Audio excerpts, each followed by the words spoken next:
오늘 함께 은혜 나누실 말씀은 고린도전서 9장 11절부터 23절까지의 말씀입니다. 고린도전서 9장 11절부터 23절까지의 말씀입니다. 신약 273면에 있습니다. 한 절씩 교독하고 마지막 절은 함께 읽도록 하겠습니다. 제가 먼저 읽겠습니다.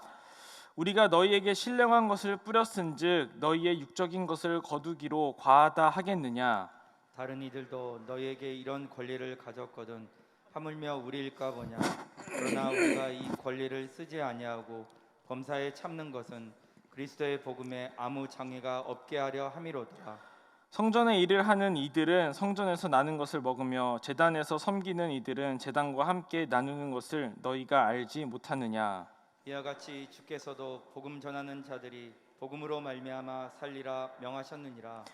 그러나 내가 이것을 하나도 쓰지 아니하였고 또 이 말을 쓰는 것은 내게 이같이 하여 달라는 것이 아니라 내가 차라리 죽을지언정 누구든지 내 자랑하는 것을 헛된 대로 돌리지 못하게 하리라. 내가 복음을 전할지라도 자랑할 것이 없음은 내가 부득불을 할 일임이라. 만일 복음을 전하지 아니하면 내게 화가 있을 것이로다. 내가 내 자의로 이것을 행하면 상을 얻으려니와 내가 자의로 아니한다 할지라도 나는 사명을 받았노라.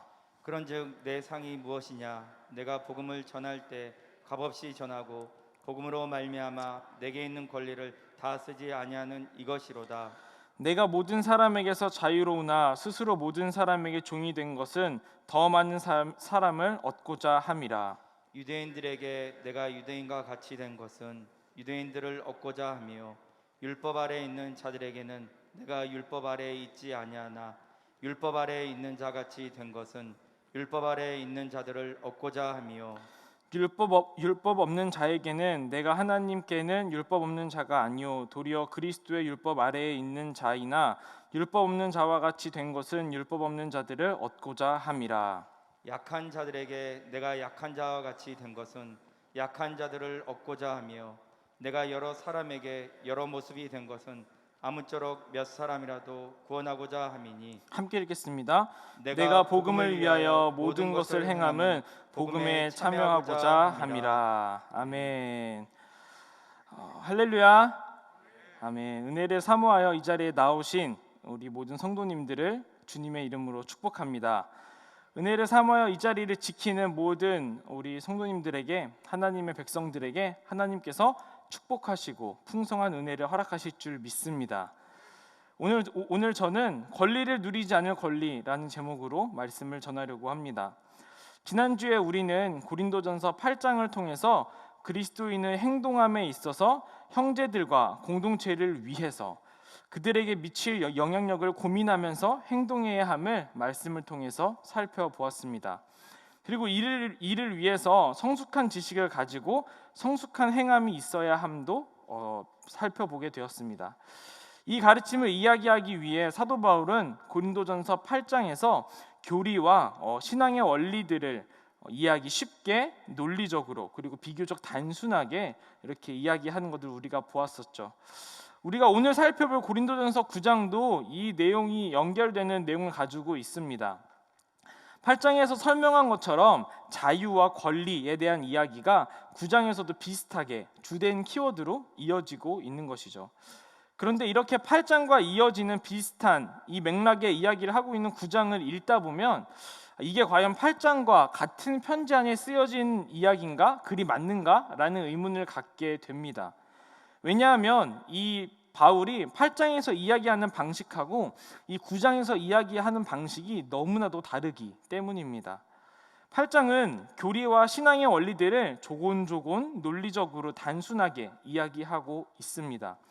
그런데 9장에 들어가자마자 바울은 마치 억울한 사람이 자신의 억울함을 호소하듯이 굉장히 감정적으로 돌변하면서 막 따지듯이 막 이야기하고 있습니다.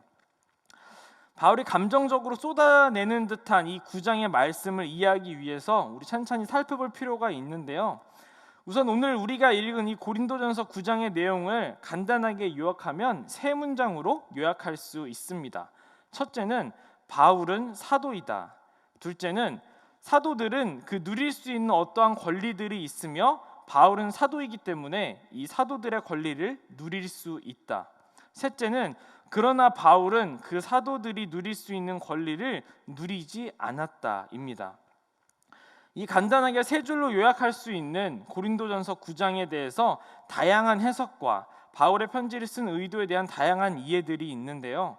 대표적으로 세 가지 관점을 우리가 이야기해 보려고 합니다. 첫째는 자기를 변호하기 위해서라는 관점입니다. 바울이 9장의 이 이야기를 시작하면서 가장 먼저 이야기하는 것은 자신의 사도권에 대한 변호였습니다. 우리가 고린도전서 9장 1, 2절을 함께 읽도록 하겠습니다. 읽겠습니다. 내가 자유인이 아니냐, 사도가 아니냐, 예수 우리 주를 보지 못하였느냐, 주 안에서 행한 나의 일이 너희가 아니냐. 다른 사람들에게는 내가 사도가 아닐지라도 너희에게는 사도이니 나의 사도됨을 주 안에서 인친 것이 너희라. 아멘. 고린도 교회 내에는 바울의 가르침을 받아들이지 않기 위해 바울의 사도권을 인정하지 않는 그런 분위기가 있었던 것 같습니다.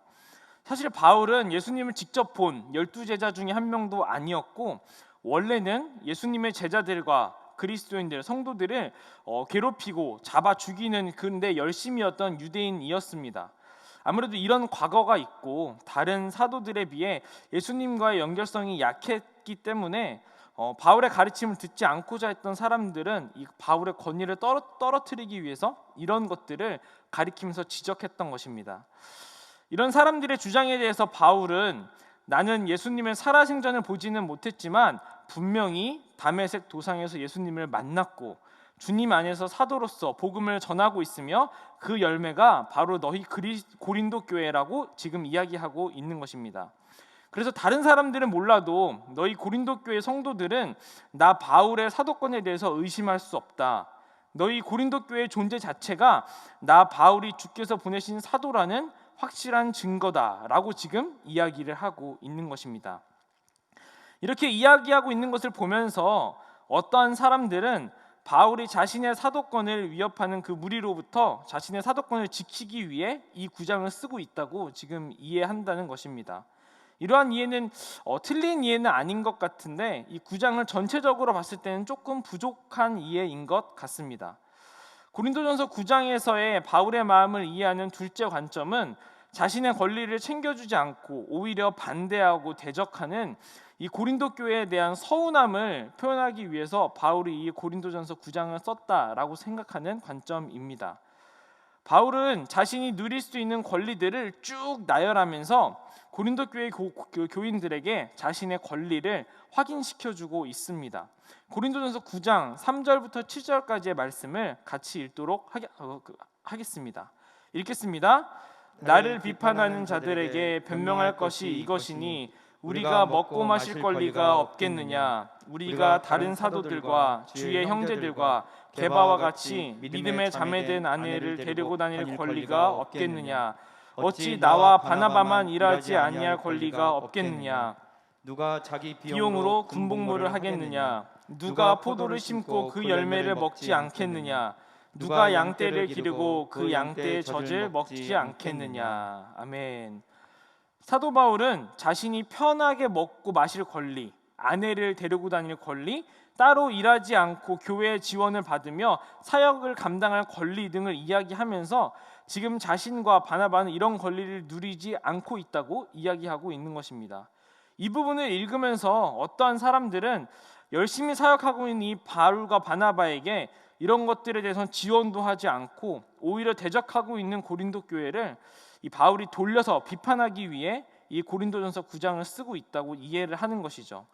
이러한 이해는 고린도 교회를 향한 바울의 마음과 또 문맥 전체를 봤을 때 잘못된 이해인 것 같습니다.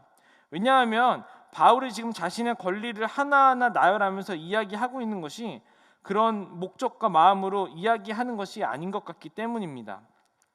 고린도전서 9장에서 이제 바울의 마음을 이해하는 이 셋째 관점은 자신의 경건함을 자랑하기 위해서라는 관점입니다.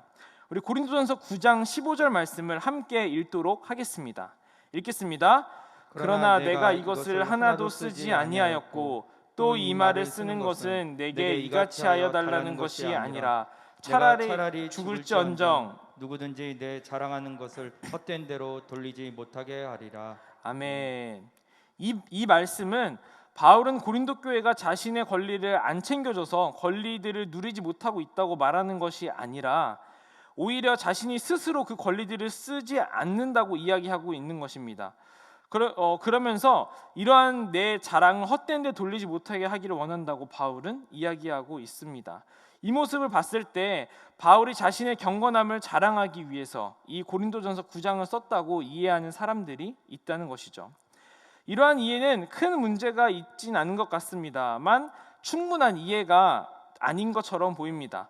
분명히 자신의 잘하고 있는 부분을 강조하고 있긴 한 것 같은데 자신이 사랑하는 그러나 지금 자신을 거부하고 대적하고 있는 이 아픈 손가락과 같은 고린도 교회 교인들에게 현재 지금 나의 경건함을 자랑해서 도대체 무슨 유익이 바울에게 있을까요? 그럼 도대체 바울은 무슨 이유로 이렇게 감정적으로 이러한 여러 이야기들을 고린도전서 9장에서 쏟아내고 있는 것일까요? 더 나아가 이 말씀이 오늘날 우리에게 주는 메시지는 무엇일까요? 그것은 앞에서 본 이 세 가지 조금 부족하거나 잘못된 이해들을 하나로 연결하여서 말씀을 이해할 때 우리는 깨달을 수 있습니다. 고린도전서 9장에서 사도 바울이 궁극적으로 말하고 싶은 것은 바로 이것입니다. 사도 바울처럼 예수님의 부름을 받은 사명자들, 교회 안에 있는 소위 엘리트 교인들, 더 쉽게 말하면 오늘날 버전으로 이야기했을 때 교회 안에 있는 모든 중직자들과 맡은 일들을 잇는 헌신자들, 더 나아가 예수님의 부름을 받아 예수님을 전할 사명을 받은 모든 우리 그리스도인들의 우리 그리스도인들이 어떠한 삶의 원리로 살아가야 하는가, 무엇이 그들의 최우선 가치가 되어야 하는가, 그것은 바로 복음이다라는 것입니다. 고린도전서 9장 12절 우리 말씀을 같이 읽도록 하겠습니다. 다른 이들도 너희에게 이런 권리를 가졌거든 하물며 우리일까 보냐. 그러나 우리가 이 권리를 쓰지 아니하고 범사에 참는 것은 그리스도의 복음에 아무 장애가 없게 하려 함이로다. 아멘.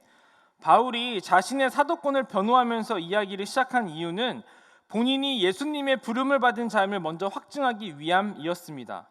그리고 주님의 부름을 받은 내가 여러 권리들이 있지만 굳이 그 권리들을 누리지 않는 것은 순전히 복음을 위한 것이다. 그러니 나와 같이 주님의 부름을 받은 너희도 복음의 장애가 된다면 너희의 권리들을 내려놓을 수 있어야 한다. 복음이 너희의 인생의 절대적인 가치임을 기억해라 라는 이야기를 지금 9장을 통틀어서 이야기를 하고 있다는 것입니다.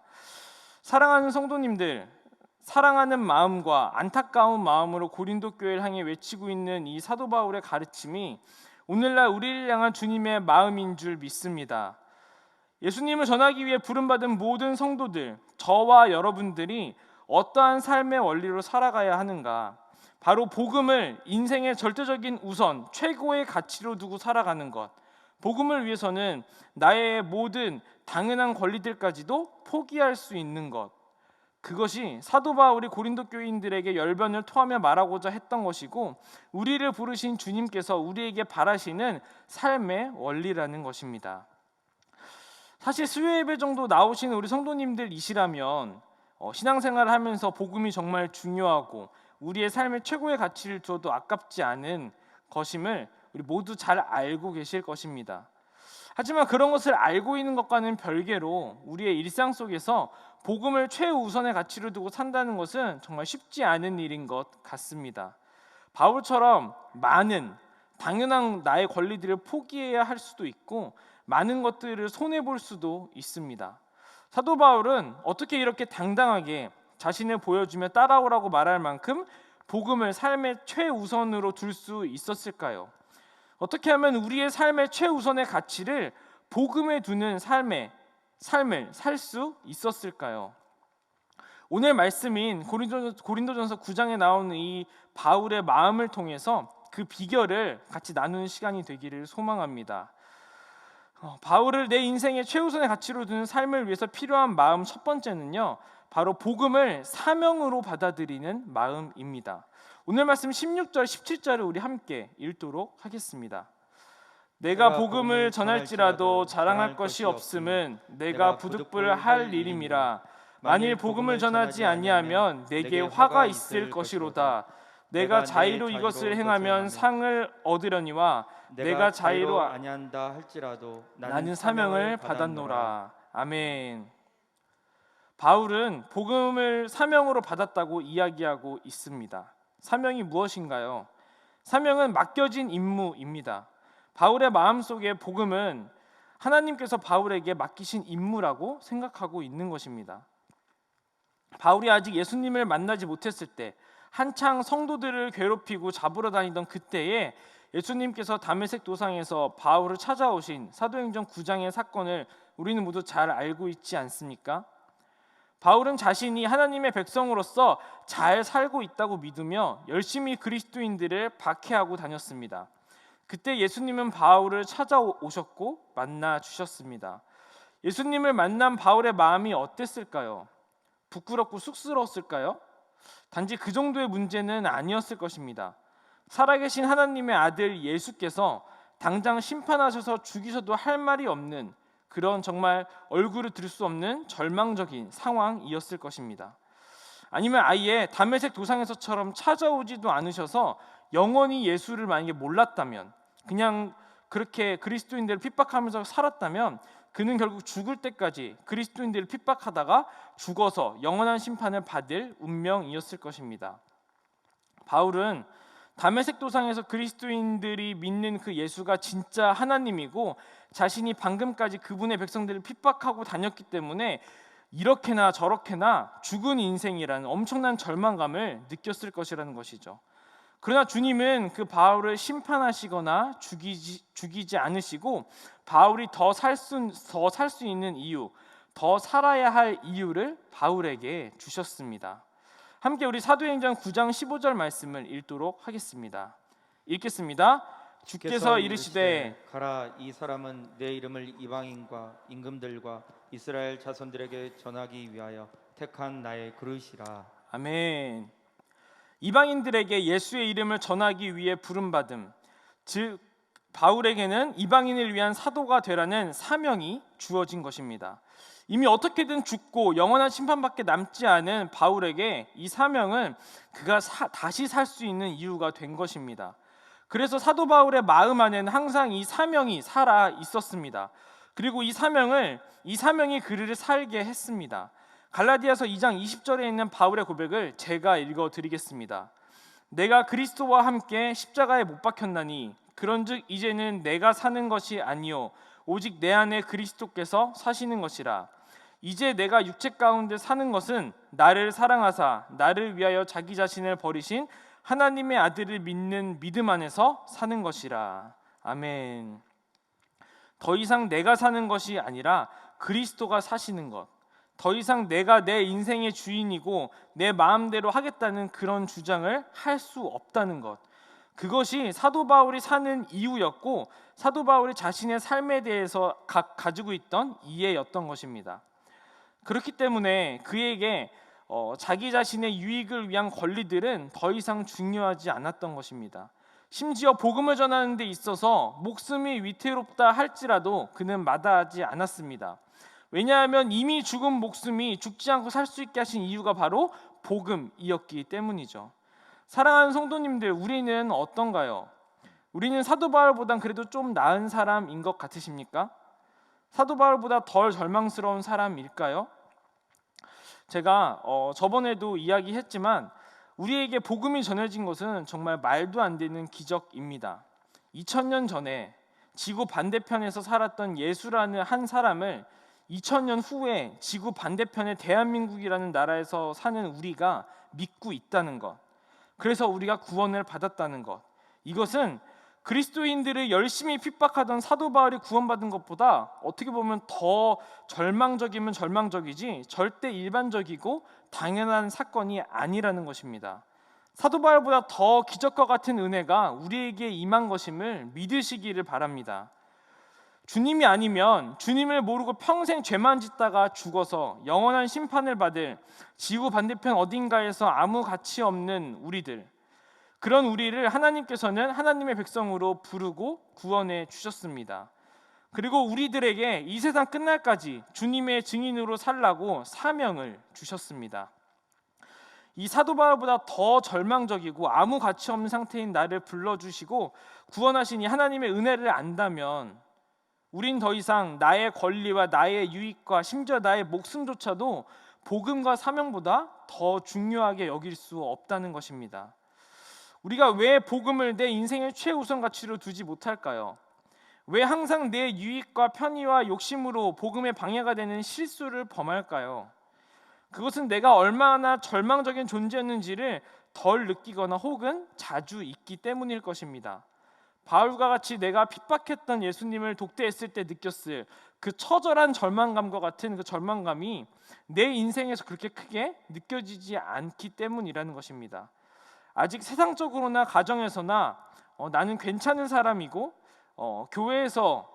교회와 신앙은 나를 단지 조금 더 나아 보이게 만들어주는 액세서리 정도로 여기는 그런 경향들 때문이라는 말입니다. 이렇게 설교하고 있는 저라고 여러분들과 다르겠습니까? 저도 복음이 중요하다고 생각하고 또 말하고 이렇게 설교하고 또 행동하고자 하지만 순간순간 나의 자존심과 나의 유익과 나의 편의가 앞설 때가 있습니다. 그러면 그때 다시 주님 앞에 나아가 내가 어떤 존재인지를 묵상하고 십자가를 묵상하고 은혜를 받아 다시 시작합니다. 사랑하는 성도님들, 복음은 우리의 선택사항이 아닙니다. 우리의 액세서리도 아닙니다. 복음은 죽을 수밖에 없는 절망적인 인생들에게 주신 살 수 있는 이유이고 인생의 최우선의 가치임을 잊지 마시기를 간절히 바랍니다. 순간순간 나의 자존심과 유익과 편의가 앞서서 복음을 방해하려고 할 때 다시 주님의 십자가 앞에 나아가십시오. 그러면 주님께서 은혜를 주시고 깨닫게 해주실 것입니다. 그렇게 복음이 절대적인 사명임을 잊지 않고 나아가는 저와 여러분, 우리 용인제일교회가 되기를 주님의 이름으로 간절히 축원합니다. 복음을 내 인생의 최우선의 가치로 두는 삶을 위해 필요한 마음 두 번째는요, 바로 복음에 참여하고자 하는 마음입니다. 오늘 말씀 23절을 함께 읽도록 하겠습니다. 읽겠습니다. 내가 복음을 위하여 모든 것을 행함은 복음에 참여하고자 함이라. 아멘. 바울은 18절부터 22절까지 어떻게 사명을 감당하는지 자신의 모습을 설명하고 있습니다. 그는 유대인들에게는 유대인들과 같이 되고 율법 아래에 있는 자들에게는 율법 아래에 있는 자들과 같이 되고 이방인들에게는 이방인들과 같이 되고 약한 자들에게는 약한 자들과 같이 되어서 그들과 함께하며 복음을 전합니다. 우린 사회생활을 통해서 남들에게 나를 맞추는 행동은 상대를 위한 행동이고 나를 한 수 접는 행동이며 때에 따라서는 자존심을 굽혀야 하는 상황과 행동을 요구한다는 것을 잘 알고 있습니다. 그래서 소위 갑의 위치에 있는 사람에게 을의 위치에 있는 사람이 맞추는 것이 세상의 일반적인 상식이죠. 지금 바울이 하고 있는 것이 바로 이런 것입니다. 그는 어떤 유대인보다도 더 유대인에 대해서 잘 알고 유대교를 정확하게 공격할 수 있는 사람이었습니다. 하지만 이런 바울이 유대인들에게 다가갈 때는 유대인과 같은 모습으로 다가가고 또 이방인들에게 다가갈 때는 그 누구보다도 이방인들에 대한 해박한 지식과 열린 마음으로 다가가고 약한 자들에게 다가갈 때는 숨기고 싶은 나의 약함을 드러내며 다가가는 것이 바로 이 바울의 모습이었다는 것입니다. 바울이 이렇게 모든 사람들에게 을이 된 이유가 무엇인가요? 바로 이렇게 해서라도 더 많은 사람을 얻고자 함이었습니다. 오늘 말씀 19절을 제가 읽어드리도록 하겠습니다. 내가 모든 사람에게서 자유로우나 스스로 모든 사람에게 종이 된 것은 더 많은 사람을 얻고자 함이라. 아멘. 바울은 자신이 갑이 되든 을이 되든 상관하지 않았습니다. 그는 더 많은 사람을 얻고 그들에게 복음을 전할 수만 있다면 종이 되는 것도 마다하지 않았습니다. 그러면서 이 모든 것을 바울은 23절에서 복음에 참여하고자 함이라는 표현으로 정리를 합니다. 저렇게 하는 것이 어째서 복음에 참여하는 것일까요? 우리는 이것을 확실하게 하기 위해 복음이 무엇인지를 다시 한번 정확하게 짚을 필요가 있습니다. 우리가 바로 지난주에 고난주간과 부활주의를 보내지 않았습니까? 이 고난주간과 부활주의를 통해서 묵상한 것처럼 복음은 예수께서 그리스도로 이 땅에 오셔서 사망 권세를 깨뜨리시고 죄의 문제를 해결하셨고, 그래서 그 예수를 구원자로 믿기만 하면 구원을 받는다는 복된 소식, 이게 바로 복음이었습니다. 이 복된 소식이 온 세상에 전파되기 위해서 절대적으로 필요한 것이 몇 가지가 있었는데, 그 중 하나가 무엇이냐면 바로 예수 그리스도의 희생이었습니다. 하나님의 아들로 하늘 보좌에서 하나님과 동등한 영광을 누리시던 그 예수님이 이 땅에 인간의 몸으로, 그것도 아주 비천한 신분과 모습으로 태어나셨고, 인간들과 뒹굴다가 인간들에게 죽임을 당하셨습니다. 복음을 알고 예수님의 그 희생을 아는 바울은 예수님처럼 사람들을 구원하기 위해 자신을 한없이 낮추는 것이 바로 복음의 원리이고 그 복음에 참여하는 것이라고 표현하고 있는 것입니다. 예수님의 그 낮아지심으로 그 은혜를 누리고 그 희생에 감사를 아는 그리스도인들이 자신의 사명인 주의 이름을 전파하는 일을 위해 예수님처럼 자신을 한없이 낮추고 희생하며 복음의 열매를 맺는 것, 이것이 바로 복음의 원리이자 복음에 참여하는 것이라는 것이죠.